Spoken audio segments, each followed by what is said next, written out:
ഈ പടത്തിൽ ആദ്യമായിട്ട് എനിക്കൊരു മാസ് ഇൻട്രോ സിനിമയിൽ കിട്ടുന്ന ഈ പടത്തിലാണ്. യുനോ വാച്ചിന്റെ ക്ലോസ്, ബെൽറ്റിന്റെ ക്ലോസ്, മാലയുടെ ക്ലോസ് ഒക്കെ വരുമ്പോഴാണ് ആ ഒരു ഈ പറയുന്ന സ്വാഗ് എന്നുള്ള സാധനം വരുന്നത്. Direction, music, cinematography and edit വരുമ്പോഴാണ് ആ ഒരു ഇമ്പാക്ട് ഉണ്ടാവുന്നത്. അപ്പോൾ they also deserve equal credit.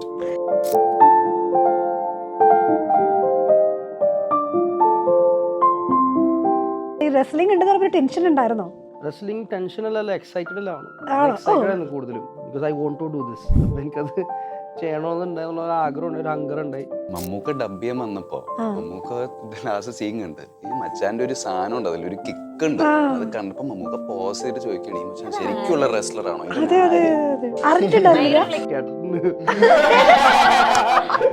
Cake മാറ്റിയ പ്രൗഡ് സ്റ്റാർ ആവൂല. വേറെ പ്രൊജക്ട്സ് ഒക്കെ വന്നു ഇത് കണ്ടിട്ട്? കോളൊക്കെ വന്നോ? വർദ്ധന കേൾക്കുമ്പോ വന്നു തോന്നും, പക്ഷെ ഇല്ല.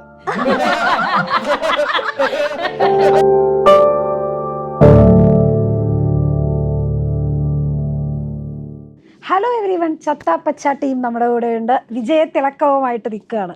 നിങ്ങളുടെ ഒരു ഫീലിങ്സ് എന്താ? ഹാപ്പി. എത്ര ഇടി കൊടുത്തു, എത്ര കൊണ്ടു? അതിന്റെയൊക്കെ പെയിനൊക്കെ മറന്നു തുടങ്ങിയോ? ഡാറ്റുവിന്റെ ഒനീൽ ചേട്ടൻ ഇട്ട ഒരു വീഡിയോ ഞാൻ കണ്ടായിരുന്നു. ഇടിയുടെ അതിന്റെ ആഘാതങ്ങളൊക്കെ കുറഞ്ഞു. കുറഞ്ഞോണ്ടിരിക്കുന്നു. ഓഡിയൻസിന്റെ റിയാക്ഷൻ കാണുമ്പോൾ എല്ലാം മറന്നു. അതെ അതെ, അത് കാണുമ്പോ അത് മതിയല്ലോ, അതിനുവേണ്ടിയാണല്ലോ ഇതെല്ലാം ചെയ്തത്. അതെ, സോ അത് ഭയങ്കര ഹാപ്പിയാണ്. ഈ റെസ്ലിംഗ് മുമ്പ് പഠിച്ചിട്ടുണ്ടോ അല്ലെങ്കിൽ? ഇല്ല, ഞങ്ങൾ ഇപ്പൊ ലിറ്റിലും ഇഷാനും ഞാനൊക്കെ ഒരു കാര്യം വേണം. മമ്മൂക്ക ഡബ് ചെയ്യാൻ വന്നപ്പോ മമ്മൂക്ക ലാസ്റ്റ് സീൻ കണ്ട് ഈ മച്ചാന്റെ ഒരു സാധനം ഉണ്ട്, അതിലൊരു കിക്ക് ഉണ്ട്. അത് കണ്ടപ്പോ മമ്മൂക്ക പോസ് ചെയ്തിട്ട് ചോദിക്കണേ, ഈ മച്ചാൻ ശരിക്കുള്ള റെസ്ലർ ആണോ? ഇപ്പോഴാണോ അറിയണേ? അല്ല, കേട്ടിട്ടുണ്ട്. കേക്ക് മാറ്റിയ പ്രൗഡ് സ്റ്റാർ ആവൂല. ഓ, സർപ്രൈസ് അഭിനയിച്ചു. ഡാറ്റു ഇതിൽ എത്രത്തോളം ഫാനാണെന്ന് ഞാൻ മനസ്സിലാക്കിയത്, നമ്മൾ ഓഡിഷൻ ചെയ്യുന്ന സമയത്ത് ഡാറ്റുയുടെ ഒരു ഓഡിഷൻ വന്നിട്ടുണ്ടായി. അപ്പൊ നമ്മൾ അധികം ഇൻഫർമേഷൻ പറഞ്ഞിട്ടുണ്ടായില്ല ക്യാരക്ടറിനെ കുറിച്ച് എന്താണെന്ന്. ഒരു ഇൻട്രോ, ഒരു സാധനം, പിന്നെ ജസ്റ്റ് എന്തെങ്കിലും ഒരു സെൽഫ് ഇൻട്രോ ആയിരുന്നു.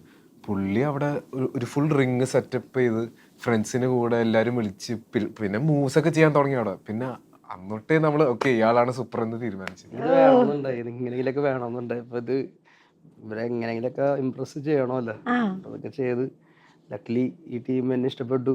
അവരെനിക്ക് ഓപ്പർച്യൂണിറ്റി തന്നു. Thank you for that. Thank you.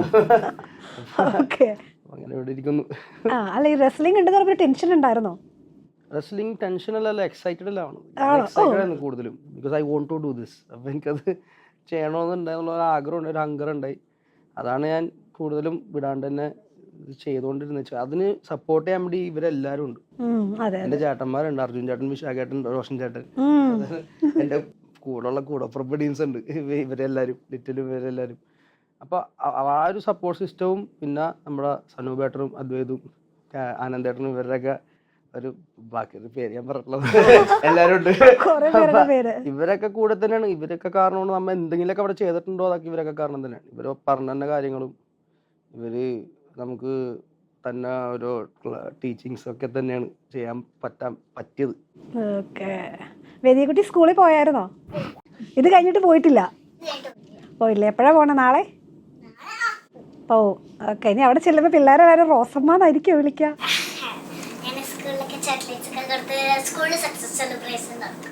നടക്കും. ഓ, അതിനുവേണ്ടി വെയിറ്റ് ചെയ്യാണ്. ഓക്കെ, ഇനി പിള്ളേർ റോസമ്മാന്ന് വിളിച്ചു കഴിഞ്ഞാൽ ഇഷ്ടാവോ? Don't call me Rosa, you call me Rosa, okay? Oh.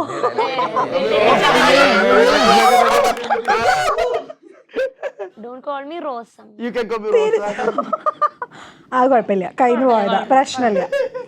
പ്രശ്നമില്ല, പോട്ടെ, സാറില്ല. എല്ലാ ഇന്റർവ്യൂ നീ സ്കോർ ചെയ്യാറുണ്ട്. ഇവിടെ ചെറുതായിട്ടൊന്ന് കഴിഞ്ഞു പോയി, കുഴപ്പമില്ല. നീ കളിയാക്കുന്നു. ഓക്കെ, ഇവിടെ വരുമ്പോഴേ ഈ നമ്മൾ ഈ ആമ്പിള്ളേരുടെ ഇടയ്ക്ക് വരുന്ന ഒരു പെങ്കൊച്ചിന് കിട്ടുന്ന ഒരു സംഭവം ഉണ്ടല്ലോ, അത് കറക്റ്റ് എൻജോയ് ചെയ്തിട്ടുണ്ട്. ലൈക്ക് ഇവര് കൂടെ ഒരു ബ്രദർഹുഡ് വൈബ്സ് ആണ്, ഭയങ്കര രസമാണ് ഇവരുടെ കൂടെ. നമുക്ക് ലൈക്ക് ആകെയുള്ളൊരു പെൺകുട്ടി ആണെങ്കിലും അതിന്റെ ഒരു പോലെ എന്നെ പെൺകുട്ടിയായിട്ട് അങ്ങനെ മാറ്റുന്നത് ബ്രോ വൈബ്സ് ആയിരുന്നു. ഭയങ്കര ലൈക്ക് ഇവരുടെ കൂടെ ആയിരുന്നു, ഇവരുടെ ക്യാരവനിലായിരുന്നു, ഇവരുടെ ഒപ്പം തന്നെയായിരുന്നു എപ്പോഴും. ലൈക്ക് നമുക്ക് ഒറ്റയ്ക്കൊന്നും സീൻസ് ഇല്ല, എല്ലാ ഫ്രണ്ട്സ് ഗ്യാങ്ങിന്റെ കൂടെ തന്നെയാണ് സീൻസ്. അപ്പോൾ ഇവരുടെ കൂടെയാണ് രാവിലെ എണീക്കുന്നു പോകുന്നതും ഒക്കെ അവിടെ തന്നെയാണ് ഒരുമിച്ച്. അപ്പോൾ ആ ഒരു വൈബ് ഭയങ്കര രസമായിരുന്നു. പിന്നെ അങ്ങോട്ടും ഇങ്ങോട്ടും കളിയാക്കുക, ചിരിക്കുക, തമാശകൾ പറയാ. കാർമനാണ് എല്ലാരും ബോണ്ട് ചെയ്യിപ്പിക്കണം. ഓ ആക്ച്വലി ഞങ്ങളെല്ലാരും മറ്റേ ഷൈ ഗൈസ് ആ. ആണ്. Training time ല്. ഇപ്പല്ലാട്ടോ, ഇപ്പൊ ഒട്ടുമല്ല. ഇപ്പൊ എല്ലാരും കമ്പനിയായി. അത് ആദ്യത്തെ ട്രെയിനിങ് സമയത്ത് ഇവര് അങ്ങോട്ടും ഇങ്ങോട്ടും ഹായ് ഹായ് ആ, വെള്ളം കുടിച്ചു ആ ഒരു അധികം കൂടെ. മിണ്ടൊന്നുമില്ല. ആ, പക്ഷെ ഞാൻ കുറച്ച് കഴിഞ്ഞിട്ടാണ് ഇവരിൽ ജോയിൻ ചെയ്തത്. പക്ഷെ അത് കഴിഞ്ഞ് നമ്മളെല്ലാരും ജെല്ലായി പെട്ടെന്ന് തന്നെ, ഭയങ്കര ബോണ്ടിങ് ആയിരുന്നു. പിന്നെ ഒരുമിച്ച് ട്രെയിനിങ്ങും പരിപാടികളായിട്ട് ഒരു 1.5 മാസം നമുക്ക് ട്രെയിനിങ് കാര്യങ്ങളൊക്കെ ഉണ്ടായിരുന്നു ഇവരുടെ കൂടെ. അതോടെ ജെല്ലായി. പിന്നെ ഷൂട്ട് വന്നു കഴിഞ്ഞപ്പോഴേക്കും എല്ലാവരും ഭയങ്കര കംഫർട്ടബിൾ ആയിരുന്നു, ഭയങ്കര ഫാമിലി പോലെ ആയിരുന്നു. അതുകൊണ്ട് നന്നായിട്ട് പോയി ഷൂട്ടും കാര്യങ്ങളും. ഭയങ്കര എക്സ്പീരിയൻസ്. ഇപ്പൊ റെസ്ലിംഗ് നേരത്തെ ഇഷ്ടമായിരുന്നു. അല്ല റെസ്ലിംഗ് അങ്ങനെ കാരണം നമ്മള് പെൺപിള്ളേർക്ക് അങ്ങനെ റെസ്ലിങ്ങിനോട് വലിയ അല്ല റെസ്ലിംഗ് ഇഷ്ടമായെന്ന് വെച്ച് കഴിഞ്ഞാൽ എനിക്ക് 2 ചേട്ടന്മാരാ. അപ്പൊ ഇവരുടെ കൂടെ കുസ്തി പിടിക്കുക, ഇവരുടെ കുറെ അടിയൊക്കെ കൊണ്ട് വളർന്നതോളാം ഞാൻ. പക്ഷെ പടത്തിൽ വന്നപ്പോഴാണ് അടികൊണ്ടത് എക്സ്പീരിയൻസ് ആയത്. ഇവിടെയാണ് കൊടുക്കാൻ പറ്റിയൊരു ചാൻസ് കിട്ടിയത്. അപ്പൊ അത് നന്നായിട്ട് ഉപയോഗിച്ചിട്ടുണ്ട്. അത് ഡാറ്റുവിന്റെ മേത്താണ് കൂടുതലും കൊടുത്തത്. തിരിച്ച് കിട്ടിയത് കുറച്ച് കുറവായിരിക്കും. കിട്ടിയിട്ടുണ്ട് കൊടുത്തിട്ടുണ്ട്. ഓ നല്ല അവള് കിട്ടിയിട്ടുണ്ട്. എനിക്ക് ഇടിച്ചത്, ഞാൻ കാർമനിട്ട് ഇടിച്ചത് എല്ലാം പ്രോപ്പർ ഇടികളാണ്. ഓ അതൊന്നും ഞങ്ങൾ അഭിനയിച്ചിട്ടില്ല. ഫേക്ക് റെസ്ലിംഗ് ആണ് കാണിക്കുന്നത്. പക്ഷെ ടച്ച് വന്നാലാണ് ഇവർ ഓക്കെ. മാസ്റ്റർ പ്രത്യേകിച്ച് മാസ്റ്റർ മറ്റേ ഷോട്ടിന്റെ സമയത്ത് മാസ്റ്ററിന്റെ ഒരു ചിരിയുണ്ട്. മാസ്റ്റർ ഇങ്ങനെ എൻജോയ് ചെയ്ത് നിൽക്കുമായിരിക്കും. കാരണം നമ്മൾ കൊള്ളണ സമയത്ത് മാസ്റ്റർ കറക്റ്റ് ഞാൻ പറഞ്ഞ പോലെ തന്നെ മൂവ് ചെയ്യണം. ആ ഒരു മൂഡിലാണ് മാസ്റ്റർ ഇത് എൻജോയ് ചെയ്യുന്നത്. അപ്പൊ അത് കൊടുത്തു കഴിഞ്ഞ് ടച്ച് വന്നു കഴിയുമ്പോൾ മാസ്റ്റർ പറയും ഓക്കെ ടേക്ക്. അത് വരെ ഓക്കെ അല്ല നമുക്ക്. അപ്പൊ ചില സമയത്തൊക്കെ ടൈമിങ് മാറി കഴിയുമ്പോൾ അങ്ങോട്ടും ഇങ്ങോട്ടും ഇടി കൊള്ളുന്നുണ്ട്. ചിലപ്പോൾ ബാലൻസ് പോകുമ്പോൾ ഇടി കൊള്ളുന്നുണ്ട്. അല്ലാതെ നമ്മൾ കറക്റ്റ് ആയിട്ട് ആ ടൈമിംഗ് പിടിച്ച് ചെയ്യുമ്പോൾ ഭയങ്കര പെർഫെക്റ്റ് ആണ്. ഓക്കെ. ഈ വിശാഖ് വില്ലനായിട്ട് വരുമ്പോഴുള്ള ഒരു സ്വാഗ് ഉണ്ട്. ഞാൻ അത് ഈ സിനിമ മാത്രമല്ല കേട്ടോ ഞാൻ എടുക്കുക, ഇതിന് മുൻപുള്ളതാണെങ്കിലും നമുക്കിങ്ങനെ കണ്ടിരിക്കാൻ തോന്നും. അത് വില്ലനെ കാണുമ്പോൾ നമുക്കൊരു ഇഷ്ടം തോന്നില്ലേ? ഇഷ്ടം എന്നുള്ളതിനൊക്കെ കൂടുതൽ എന്താ പറയാ, ആ ഒരു സംഭവം അതെങ്ങനെ വരുന്നത്? ക്യാമറ ഓൺ ആക്കുമ്പോ തന്നെ വരുന്നു. അതങ്ങനെ ആയിരിക്കും ചിലപ്പോൾ, അറിയില്ല, അതിനെ കുറിച്ച് ഞാൻ ആലോചിച്ചിട്ടേ ഇല്ല. അല്ല എല്ലാരും ഇങ്ങനെ പറയാറില്ലേ? ഈ പടത്തിനും ഓഫീസറിനും പറഞ്ഞിട്ടുണ്ട്, പക്ഷെ അല്ലാണ്ട് ലൈഫിൽ എനിക്ക് അങ്ങനെ വലിയ സ്വാഗ് ഒന്നും ഇല്ല. ഓക്കെ ലൈഫിലെ സ്വാഗ് നമുക്കറിയില്ല. അല്ല I think it's because those characters were that fun. അതുകൊണ്ടാണ് അത് അങ്ങനത്തെ ക്യാരക്ടേഴ്സ് കിട്ടുമ്പോഴല്ലേ നമുക്ക് അതൊക്കെ കാണിക്കാൻ പറ്റുള്ളൂ. ഇപ്പൊ ചെറിയാൻ ഇതിപ്പോ ബൈ ഡിഫോൾട്ട് സ്ക്രിപ്റ്റിൽ തന്നെ അവന്റെ കയ്യിൽ ആ പൂക്കി എന്നുള്ള ബെൽറ്റ് ഉണ്ട്. മറ്റേ അപ്പിയറൻസ് ആ ബെൽറ്റ് ഒക്കെ എടുത്തോണ്ട് പോയോ? ബെൽറ്റ് അടിച്ചോണ്ട് പോയി, മറ്റേ ആ ഷെയ്ഡ്സ് അടിച്ചോണ്ട് പോയി. ബെൽറ്റ് ഇന്നാളെ അപ്സര തിയേറ്ററിൽ വെച്ച് ഒരു കൊച്ചിന്റെ റിയാക്ഷൻ കണ്ടപ്പോൾ അവന് ഊരി കൊടുത്തു. അത് പോയി. പക്ഷേ ഷെയ്ഡ്സ് ഉണ്ട്. എല്ലാ പടത്തും എന്തെങ്കിലും അടിച്ചു പറ്റും. ഈ പടത്തിൽ നിന്ന് ഷെയ്ഡ്സ് അടിച്ചു പറ്റിയിട്ടുണ്ട്. അപ്പോൾ I think that character on paper itself ഭയങ്കര ഒരു ഫൺ ക്യാരക്ടർ ആയിരുന്നു. കുറച്ച് ഭയങ്കര ഈഗോട്ടിസ്റ്റിക്കൽ ആയിട്ടുള്ള ഒരു ക്യാരക്ടർ ആയതുകൊണ്ട് അവന്റെ നടത്തത്തിലും ഇരുത്തത്തിലും ഒക്കെ ആ ഒരു ഞാനാണെല്ലാം എന്നുള്ളൊരു സാധനം ഉണ്ട്. അവിടുന്ന് വരുന്നേ ആ ഒരു സ്വാഗ് ഓർ വാട്ട് എവർ.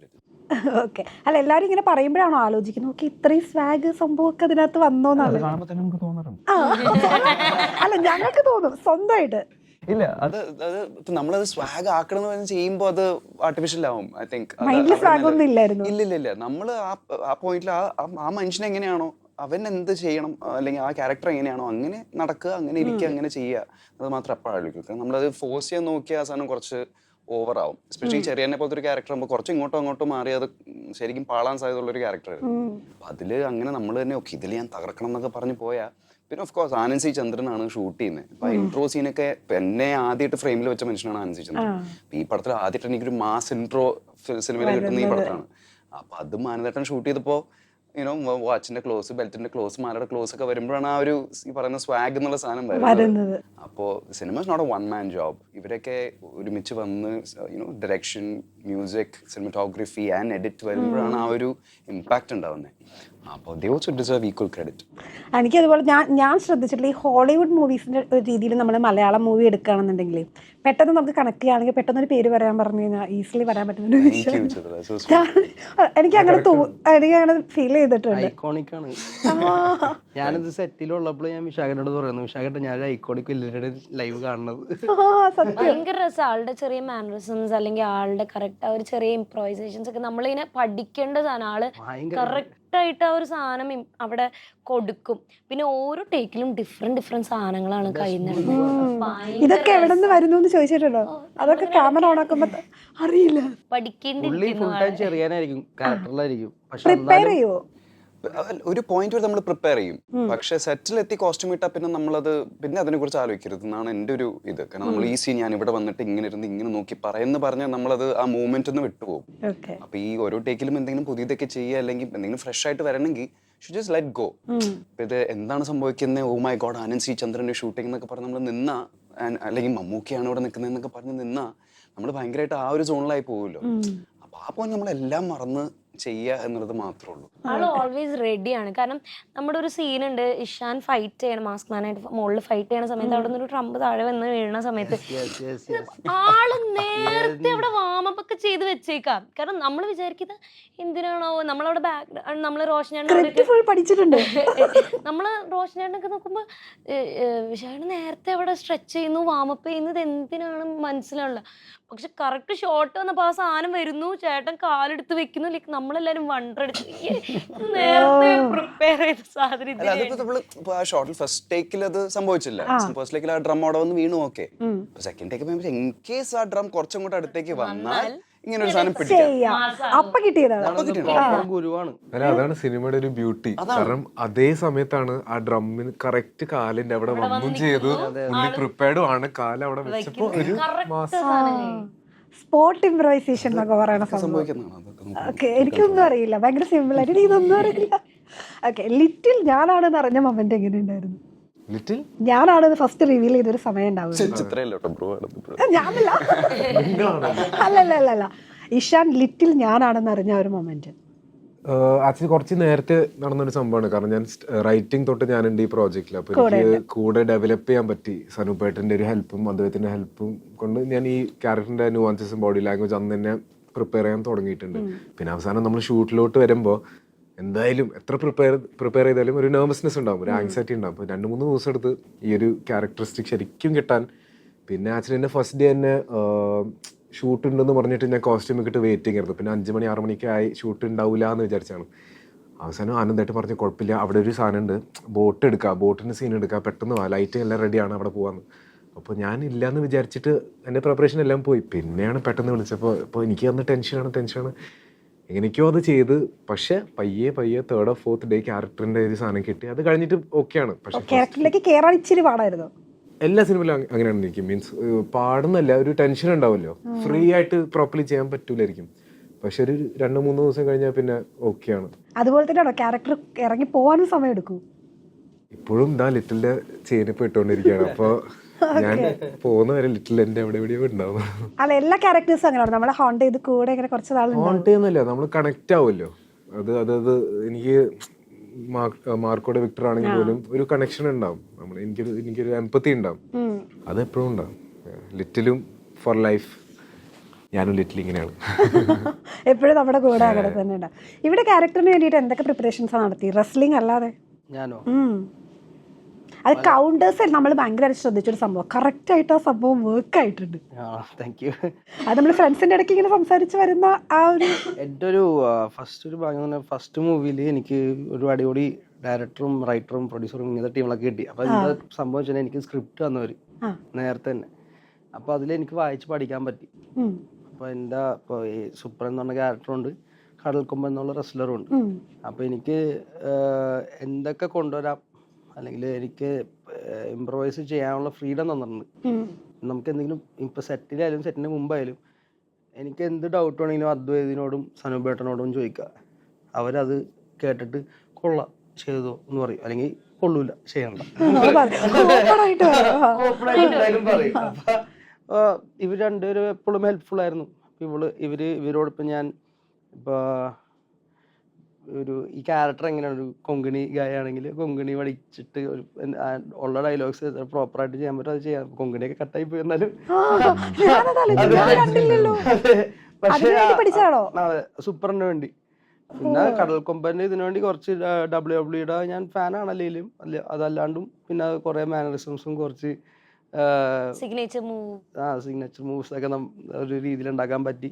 പിന്നെ ഒരു 3-4 റെസ്ലേഴ്സിനെ മിക്സ് ചെയ്തിട്ട് എന്തായാലും ഞാൻ ഒരു ബിഗ് ഷോ വിസേറ അങ്ങനത്തെ ആളായിരിക്കും എന്നുള്ള ഫീലുണ്ട്. പക്ഷെ എനിക്ക് അതിൻ്റെ അതല്ലാണ്ടും കുറച്ചും കൂടി വേറെ ഇൻക്ലൂഡ് ചെയ്യാൻ പറ്റും എന്നുള്ള ഒരു വിശ്വാസം എനിക്കുണ്ടായി. അപ്പോൾ വേറൊരു ക്യാരക്ടറിൻ്റെ ഏതെങ്കിലും മറ്റൊരു വല്ല ഗോൾഡ് വർക്കിന് എന്തെങ്കിലും സാധനമോ അല്ലെങ്കിൽ എന്തെങ്കിലും ഒരു എന്തെങ്കിലുമൊക്കെ എനിക്ക് പറ്റാവുന്ന രീതിയിൽ പരമാവധി ചെയ്യാൻ പറ്റാവുന്ന എനിക്ക് തോന്നുന്ന സാധനമൊക്കെ ഞാൻ ചെയ്തു നോക്കി. അങ്ങനത്തെ പ്രിപ്പറേഷൻസ് ഉണ്ടായിട്ടുണ്ട്. പിന്നെ അല്ലാണ്ടും നമ്മുടെ 3 months റെസ്ലിംഗ് ട്രെയിനിങ് ഉണ്ട്. മറ്റേ റെസ്ലിംഗ് അല്ല, എൻഡുറൻസിന്റെ ട്രെയിനിങ് ഉണ്ടായി. ഡേവിസ് സാറും ശ്രാവൺ സാറും തന്ന. അപ്പോൾ അത് ഭയങ്കരമായിട്ട് ഹെൽപ്പ് ചെയ്തിട്ടുണ്ട് നമുക്ക്. നമ്മുടെ ഫ്ലെക്സിബിലിറ്റിയും പിന്നെ വീണാൽ എങ്ങനെ നമുക്ക് ഒരു ഇഞ്ചറി ഇല്ലാണ്ട് നോക്കാം ആ ഒരു രീതിയിലാക്കി തന്നത് അവർ തന്നെയാണ്. അത് കാരണമാണ് നമുക്ക് റെസ്ലിംഗ് റിങ്ങിൻ്റെ അകത്ത് ഒരു രാവിലെ 8 മണി തൊട്ട് രാത്രി 9 വരെ ചെയ്യാനും പറ്റണത്. അപ്പം അത് കുരുവിയും ഒരു ഇമ്പോർട്ടൻറ്റ് ഫാക്ടറാണ്. ഞങ്ങളുടെ റെസ്ലിംഗ് ടൈമിൽ എനിക്ക് നൈറ്റ് റോക്കിലിയുടെ അവള് തന്നെ സപ്പോർട്ട് ഇമ്പോർട്ടൻ്റ് ആയിരുന്നു. അപ്പൊ ആ ഒരു സമയത്ത് അതില്ലെങ്കിൽ അത് ചെയ്യാൻ പറ്റില്ല. കാരണം കുറെ കാര്യങ്ങൾ ഇപ്പൊ എൻ്റെ ഒരു മൂവ്സിലൊക്കെ കുരുവി കുറെ എക്സ്ട്രാ എഫേർട്ട് ഇടും. അപ്പൊ അവളുടെ റോപ്പിലേക്കും മിക്ക സമയത്തും ആ കുട്ടി. അപ്പൊ മിക്ക സമയത്ത് എയറിലായിരിക്കും അവള്. അത്രയും വർക്ക് ലോഡ് ഒരു എക്സ്ട്രീം സിറ്റുവേഷൻസിലൂടെ കടന്നിട്ട് തന്നെയാണ് ആ ഒരു ഫൈറ്റ് ഞങ്ങൾ ചെയ്തത്. അപ്പോൾ so thanks to her, thanks to Kalai sir, thanks to everybody prepare ചെയ്തേക്കുന്നത്. ഏറ്റവും ബുദ്ധിമുട്ടിയൊരു സീൻ ഏതായിരിക്കും? ഏറ്റവും ബുദ്ധിമുട്ടിയ പേഴ്സണലി മറ്റേ ആ ഓഡിഷൻ ഹാളിലുള്ള സീനില്ലേ, ബുദ്ധിമുട്ടല്ല, പക്ഷെ എനിക്ക് ഏറ്റവും കൂടുതൽ പ്രഷർ ഉണ്ടായിരുന്ന ഒരു സീൻ അതായിരുന്നു. ബിക്കോസ് ആ സീൻ വർക്ക് ചെയ്തില്ലെങ്കിൽ പിന്നെ അതിന് ശേഷമുള്ള മറ്റേ ക്ലൈമാക്സും ഇങ്ങനത്തെ വർക്ക് ആവില്ല. അപ്പോൾ അതിൽ റോഷനും അർജുനും ഞാനും ഇഷാനും ഒക്കെ എല്ലാവരുടെയും പെർഫോമൻസ് പീക്കിൽ നിന്നാലേ ആ സാധനം വർക്ക് ആവുള്ളൂ. അത് പുൾ ഓഫ് ചെയ്യാൻ കുറച്ച് എല്ലാവരും കുറച്ച് ഓൺ ദി എഡ്ജ് ആയിരുന്നു. അത് പക്കയായിട്ട് വീണാലേ ആ സാധനം വർക്ക് ആവുള്ളൂ. അവിടെ കുറച്ച് ടെൻഷൻ അടിച്ചു ഇൻ ടേംസ് ഓഫ് അതൊരു പെർഫോമൻസ് ഓറിയന്റഡ് സീനും കൂടെ ആയതുകൊണ്ട് കുറച്ച് അവിടെ പണിയെടുക്കുന്നത്. അത് വർക്ക് ആവുന്ന ഒരു ടെൻഷനും ഉണ്ടായിരുന്നു. ഷൂട്ട് ചെയ്ത് കഴിഞ്ഞപ്പോൾ നമുക്ക് കോൺഫിഡൻസ് ഉണ്ടായിരുന്നു. പക്ഷേ അത് ചെയ്യുന്നവരെ നമുക്ക് ഇതിപ്പോൾ നമ്മൾ എങ്ങനെ ബെസ്റ്റ് പെർഫോം ചെയ്യാൻ പറ്റും, എങ്ങനെ ബെസ്റ്റ് പുൾ ഓഫ് ചെയ്യാൻ പറ്റും എന്നുള്ളൊരു ചെറിയൊരു ടെൻഷൻ ഉണ്ട്. കാരണം ഐ ബിലീവ് ആ സമയത്ത് എന്തോ ലൈറ്റിന്റെ ഇഷ്യൂ ഉണ്ടായിരുന്നു, സമയത്തിന്റെ ഇഷ്യൂ ഉണ്ടായിരുന്നു. അതൊക്കെ നമുക്ക് ആ ലിമിറ്റഡ് ടൈമിൽ മാക്സിമം പിടിക്കണം എന്നുള്ള ഒരു പ്രഷർ ഉണ്ടായിരുന്നു. പിന്നെ പീകോക്ക് തൊട്ടപ്പുറത്ത് സീരിയസ് സീൻ ഷൂട്ട് ചെയ്തോണ്ടിരിക്കുന്ന അവിടെ ഒരു പീകോക്ക് ഉണ്ട്. അത് മിനോൺ നേരത്തെ പറഞ്ഞിട്ടുണ്ടായിരുന്നു. ലൈക്ക് ഈ പീകോക്ക് കരയണം ശ്രദ്ധിച്ചിട്ടുണ്ടോ? മിനാ മിനാ അങ്ങനെ പറഞ്ഞിട്ടൊക്കെ മീൻസ് ഒച്ച ഉണ്ടാക്ക. ഈ സീരിയസ് സീൻ ഷൂട്ട് ചെയ്യണ സമയത്ത് ലൈക്ക് ആക്ഷൻ തുടങ്ങി കുറച്ച് കഴിഞ്ഞപ്പോ ഇവൻ പറഞ്ഞത് ഓൾറെഡി വെച്ചിട്ടുണ്ടായി മനസ്സിൽ. ഈ ഇത് കിടന്ന് ഒച്ച ഉണ്ടാക്കാൻ തുടങ്ങി. നമ്മൾ അഭിനയിച്ചു, ഇമോഷണൽ സീനിലൊക്കെയാ നിക്കുന്നത്. പക്ഷെ നമ്മള് എല്ലാരും ഇതിപ്പോ കട്ട് പിടിക്കോ, ഇതിപ്പോ എന്താ കണ്ടിന്യൂ ചെയ്യണോ? പക്ഷെ റോഷനായിട്ട് അത് കണ്ടിന്യൂ ചെയ്ത് പോയി. ലൈക്ക് ഇവരെല്ലാരും കണ്ടിന്യൂ ചെയ്ത് ആ ഒരു പീക്ക് ലെവലിൽ കട്ട് വിളിച്ചു കഴിഞ്ഞപ്പോ പിന്നെ എല്ലാരും ചിരിയായിരുന്നു. ലൈക്ക് അത് ആ ഒരു മൊമെന്റ് അത് ഭയങ്കര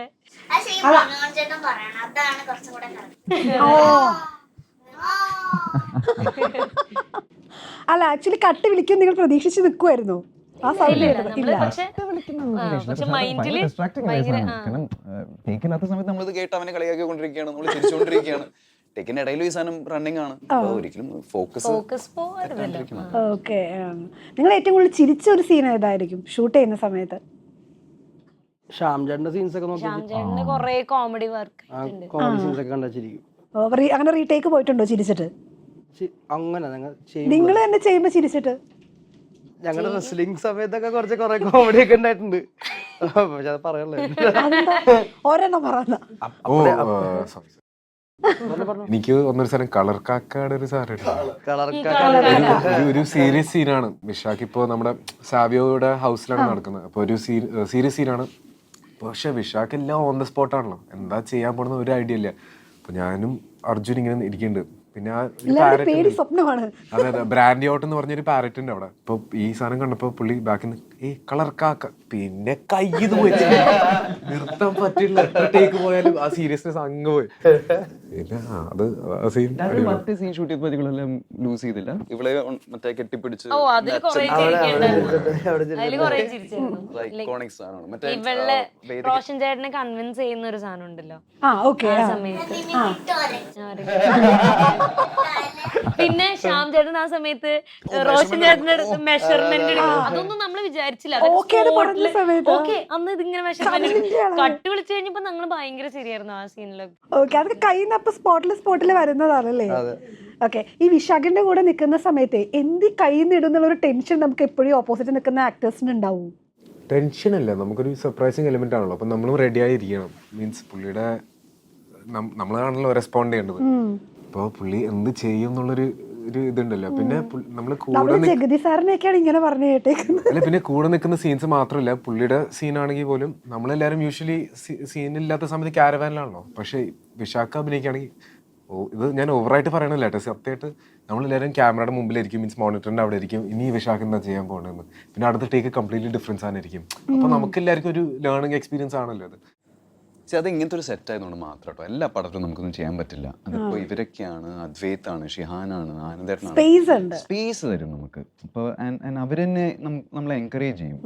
എന്താന്ന് വെച്ചാൽ ചെയ്തോ, കുഴപ്പമില്ല. കുറെ കാര്യങ്ങളൊക്കെ നമ്മൾ ചെയ്തൊക്കെ പടത്തിന് എടുത്ത് കളഞ്ഞു. കാരണം അദ്വൈത്തിന് അപ്പോൾ അത് വേണ്ടത്, അത് കുറച്ച് അത് വേണ്ട എന്നുള്ള സാധനം അവനും പറഞ്ഞിട്ടുണ്ട്. ബട്ട് ആ സ്പേസ് കിട്ടുമ്പോഴേ നമുക്കത് ചെയ്യാൻ പറ്റുള്ളൂ. ഇപ്പൊ എല്ലാ പടത്തിലും എല്ലാ ഡയറക്ടേഴ്സിനും അടുത്ത് നമുക്ക് ചെയ്യാൻ പറ്റില്ല. So it's credit time also. ഈ കൊങ്ങിനി പഠിച്ചിട്ട് അത് കഷ്ടപ്പെട്ട ആ ഭാഗം പോയപ്പോഴത്തേക്കും അത് എഡിറ്റിൽ പോയി എന്ന് പറഞ്ഞപ്പോ ഒരു വിഷമം ഉണ്ടായോ?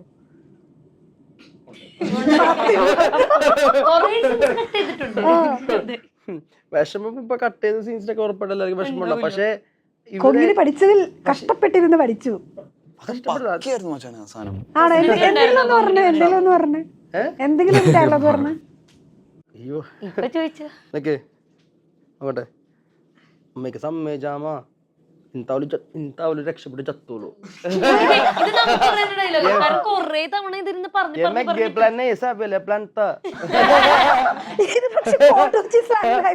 കാരണം അവിടെയാണല്ലോ ഇപ്പൊ ചിലപ്പോ വേറെ എനിക്കറിഞ്ഞൂടാ. പക്ഷെ ആ സമയത്ത് നമ്മ കുറച്ച് കൊങ്ങികളത്ത് മിങ്കിൾ ചെയ്ത് സംസാരിച്ച് നോക്കിയിട്ടൊക്കെ എടുത്തത്. പക്ഷെ എന്റെ ഒരു അർത്ഥം എന്തോ, അമ്മ ഒന്ന് സമ്മതിച്ചാ അമ്മ ഈ പ്രാവശ്യം രക്ഷപ്പെടുന്ന ഉറപ്പാണ്. അപ്പൊ ഇത് എന്റെ പ്ലാനല്ലേ, സാബിയുടെ കൺവിൻസ് ചെയ്യുന്ന ഒരു സീനാണ്. അപ്പൊ അത് കട്ട് ചെയ്ത് പോയെന്നും പറഞ്ഞ വിഷമമുണ്ട്. പക്ഷെ എന്നാലും ഇപ്പൊ വേറെ കുറെ സാധനം കട്ട് ചെയ്തിട്ടുണ്ട്. ഇപ്പൊ എല്ലാം കൂടി വന്നതിനെ ചിലപ്പോ നമുക്ക് ഓവറായി പോകും. മനസ്സിലായ? അപ്പൊ ഇവര് ഏറ്റവും ബെസ്റ്റ് തന്നെയാണല്ലോ കട്ട് ചെയ്തിട്ട് എടുത്ത് വെച്ചേക്കണം. അപ്പൊ അവർക്ക് അവരുടെ പണി അറിയാം. അവര് നമ്മളെ ഹെൽപ്പ് ചെയ്യണേ. അപ്പൊ സോ ഐ എം ഹാപ്പി. എനിക്കിപ്പോ വന്നേക്കണത്, ഇപ്പൊ ഫിലിമിൽ വന്നേക്കണതാണ് ഇവര് ചെയ്തതെന്ന്, ഇവര് എഡിറ്റ് ചെയ്ത് വെച്ചേക്കണത് അടിപൊളി തന്നെയാണ്. അപ്പൊ ഏറ്റവും ബെസ്റ്റ് സാധനം തന്നെയാണ് അവർ ഇട്ടേക്കണത്. ഇപ്പൊ ഈ സഡൻ ആയിട്ട് ആളുകളൊക്കെ ഇങ്ങനെ തിരിച്ചറിഞ്ഞ് റെക്കഗ്നൈസ് ചെയ്തൊക്കെ ഓടി വരുന്നില്ലേ, അതൊക്കെ എങ്ങനെയാ ഫീൽ ചെയ്യുന്നത്, എക്സ്പീരിയൻസ് ചെയ്യുന്നത്? റിയലാണ്, നമ്മുടെ ഡ്രീം അല്ലത്. അതാണ് നമുക്ക് വേണ്ട. ഇത് ഒരു കാലത്ത് നമ്മൾ സ്വപ്നം കാണുന്ന കാര്യങ്ങളല്ല ഇത്. കഴിഞ്ഞ ദിവസം നമ്മള് തിയേറ്റർ ഫെസ്റ്റ് കഴിഞ്ഞിട്ട് ഇപ്പൊ ഡാറ്റിന്റെ അടുത്ത് കുറെ പേര് ഫോട്ടോ എടുത്തോണ്ടിരിക്കുക. അപ്പൊ നമുക്ക് തിരക്കാണ് അടുത്തടുത്ത തിയേറ്ററിൽ പോകാൻ വേണ്ടി. ജിനിച്ചേട്ടൻ അല്ലെങ്കിൽ ഇവര് വിളിച്ചോണ്ടിരിക്കും, സമയമില്ല വണ്ടി കയറി. അപ്പൊ ഡാറ്റ് നിക്കവിടെ, ഞാൻ കുറച്ച് ഫോട്ടോ എടുത്തിട്ട്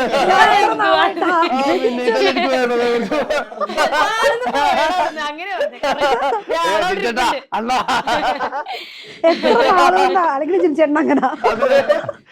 പോയടായിരുന്നു. ഞാൻ കൊറേ സ്വപ്നം കണ്ടിട്ട് അവിടെ നിക്കണം. പുള്ളി അടിപൊളിയാണ് പുള്ളി. അപ്പൊ അതാണ് നമ്മളെ ഹെൽപ്പ് ചെയ്യും. നമ്മുടെ എത്ര നാളത്തെ ആഗ്രഹമാണല്ലേ ഇങ്ങനെ. ഇപ്പൊ ഡാറ്റ് നാളെ ചീഫ് ഗസ്റ്റ് ആയിട്ട് പോവാണ്. സ്വന്തം കോളേജില് ഡ്രീമാണ് അത്. ഞാൻ ഷൂട്ടിന്റെ ഇടയിലേ പറയാന്ന് കാർമൻ കാരണം കാർമൻ അവളുടെ സ്കൂളിൽ പോയി എന്നെ വിളിച്ചായിരുന്നു. അവിടെ കഴിഞ്ഞു. ഞാൻ ഇതിനു മുമ്പ് 2 മൂവി ചെയ്തിട്ടുണ്ട്. അപ്പൊ അതിന്റെ ഒരു ഇതൊക്കെ ആയിട്ട് അവര് ലൈക് നമ്മളെ ജസ്റ്റ് ഒന്ന് ഗസ്റ്റ് ആയിട്ട് വിളിച്ചിട്ടുണ്ടായി. അപ്പൊ അത് നമുക്ക് ഭയങ്കര സന്തോഷം. അപ്പൊ ആ സമയത്ത് ചത്തപ്പച്ച ഷൂട്ട് നടക്കാം. ഞാൻ ഇവരോട് പറഞ്ഞായിരുന്നു ലൈക്ക് ഞാൻ ഇങ്ങനെ ആർമി പോയിട്ട് പോവാ, ഹാപ്പിയാണ്. അപ്പൊ ഡാറ്റി എനിക്ക് ആഗ്രഹം ഉണ്ടടാ, എനിക്ക് പോണം. ഞാൻ പറഞ്ഞു ഡാറ്റു ഇത് നമ്മ ചെറുപ്പത്തിലവിടെ ഇരിക്കുമ്പോ, ഞാൻ കൊച്ചിൻ കോളേജിലേക്ക് ഇരിക്കുമ്പോ അർജുൻ ചേട്ടനൊക്കെ വന്നിട്ടുണ്ട് അവിടെ. എനിക്ക് ആഗ്രഹം ഉണ്ടായിട്ടുണ്ട്. അങ്ങനെ അവിടെ ഇരിക്കണം എന്നുണ്ട്. അതേ പോവാണ്. നാളെ പോവാണ്. ഓക്കെ ചത്തപ്പച്ച. ഓക്കെ, വേറെ പ്രൊജക്ട്സ് ഒക്കെ വന്നോ ഇത് കണ്ടിട്ട്? കോളൊക്കെ വന്നോ? വർദ്ധനം കേൾക്കുമ്പോൾ വന്നു തോന്നും, പക്ഷെ ഇല്ല.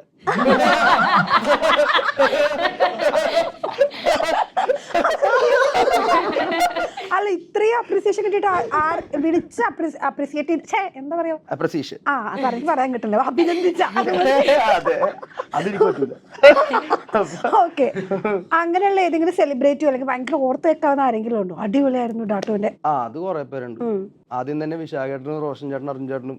ഈ ടീം അല്ലാതെ അത് അവരെല്ലാം ഏറ്റവും വലിയ സെലിബ്രിറ്റീസ് അല്ലേ? എന്താണ് ഇവര് കൂടെ പിന്നെ ഓഫ്കോഴ്സ് മമ്മൂക്ക പറ്റിയത് പറഞ്ഞത് കാര്യം പറഞ്ഞത് ഏറ്റവും വലിയ ഇതാണ്. പക്ഷെ അതാണ് സിനിമ ഉണ്ട് കഴിഞ്ഞിട്ട് സാജിദ് യഹിയയും സാജിദിക്ക അരുൺ കൊറിയൻ ഇവരൊക്കെ ഒന്ന് ഒരു കുറെ മെസ്സേജസ് എനിക്ക് അയച്ചു. കുറെ പേര് അയച്ചിട്ടുണ്ട്. സുധിച്ചേട്ടൻ വിളിച്ചു പറഞ്ഞു.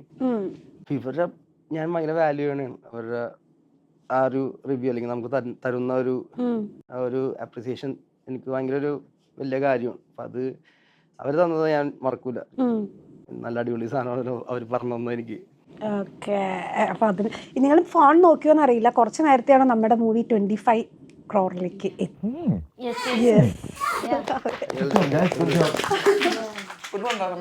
അതെ അതെ അതെ, നമുക്കൊരു 100 കോടി ക്ലബിൽ എത്താന്നുള്ളതാണ് നമ്മുടെ ആഗ്രഹം, അല്ലേ?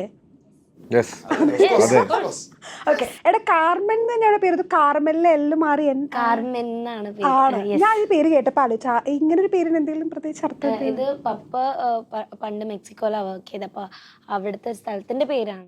ഇവരാ കഥ അറിഞ്ഞിട്ടില്ല കേട്ടോ. എല്ലാവരും പേരിന്റെ പപ്പ അവിടെ അപ്പൊ അങ്ങനെ കാർമെൻ എന്ന് പേര് ഭയങ്കര സ്ട്രൈക്ക് ചെയ്തപ്പോ അങ്ങനെ അവിടെ പിന്നെ പുറത്തൊക്കെ കുറെ പേർക്ക് കാർമെൻ എന്ന് പേരുണ്ട്.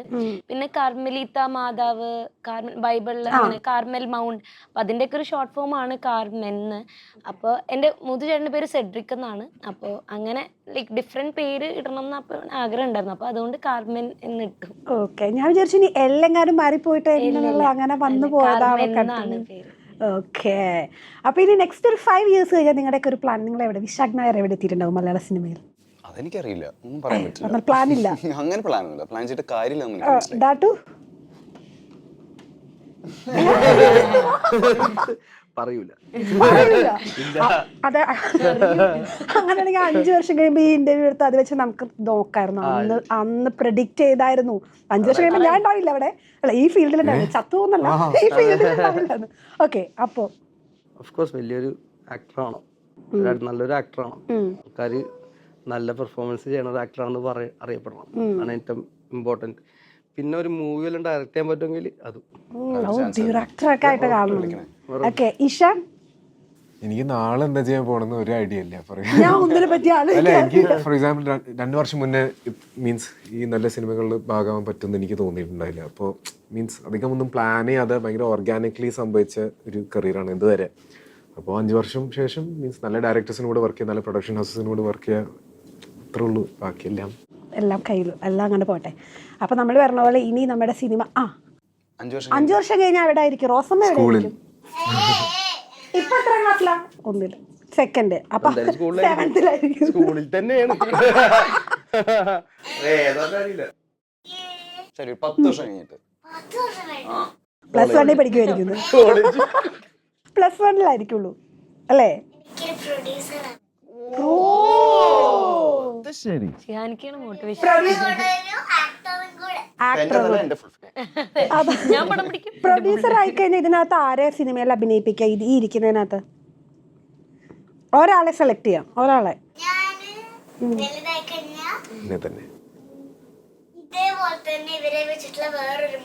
ചത്താപ്പച്ചയുടെ സെക്കൻഡ് പാർട്ട് ആണോ? ഓ, 5 വർഷം ശേഷം 5th പാർട്ട് പിടിക്കാം. ഓക്കെ, എന്തെങ്കിലും പ്ലാൻ ഉണ്ടോ? ഒരു 5 years കഴിയുമ്പോൾ എവിടെ കാണും നമ്മൾ? ലൈക്ക് ഇതൊക്കെ തന്നെ ഭയങ്കര ഒരു ഡ്രീമാണ്. ഞാൻ ഒട്ടും പ്രതീക്ഷിക്കാതിരുന്ന ആളാണ്. ഞാൻ BCom ആയിരുന്നു. അതിൽ നിന്ന് പിന്നെ സിനിമയിലേക്കും തിയേറ്ററിലേക്കും ഒക്കെ പിന്നീട് ഇങ്ങോട്ടേക്ക് വന്നപ്പോൾ എനിക്ക് 5 വർഷം കഴിയുമ്പോൾ എങ്ങനെയായിരിക്കും എന്ന് അറിയില്ല. പക്ഷെ നല്ല സിനിമകളുടെ ഭാഗമാവാൻ പറ്റുക, നല്ല ഡയറക്ടേഴ്സ്, നല്ല സിനിമാറ്റോഗ്രാഫർ, അങ്ങനെ നല്ലൊരു ടീമിൻ്റെ കൂടെ വർക്ക് ചെയ്യാൻ പറ്റുന്നത് തന്നെ നല്ല ഭാഗ്യം ആയിട്ട് കരുതുന്ന ആളാണ്. അപ്പോൾ അങ്ങനെ എന്തെങ്കിലുമൊക്കെ കിട്ടുകയാണെങ്കിൽ അങ്ങനെ വർക്ക് ചെയ്യാൻ പറ്റട്ടെ, തിയേറ്റർ ചെയ്യാൻ പറ്റട്ടെ, കുറേ നല്ല കഥാപാത്രങ്ങൾ ചെയ്യാൻ പറ്റട്ടെ, അതാണ് ആഗ്രഹമുള്ളൂ. That is. ഓക്കെ, അപ്പം ഗൈസ് താങ്ക് യു. നമ്മൾ പറഞ്ഞ പോലെ തന്നെ 100 ക്ലബിൽ എത്തട്ടെ നമ്മുടെ സിനിമ. എല്ലാ ആശംസകളും. Thank you. Thank you thank you so much.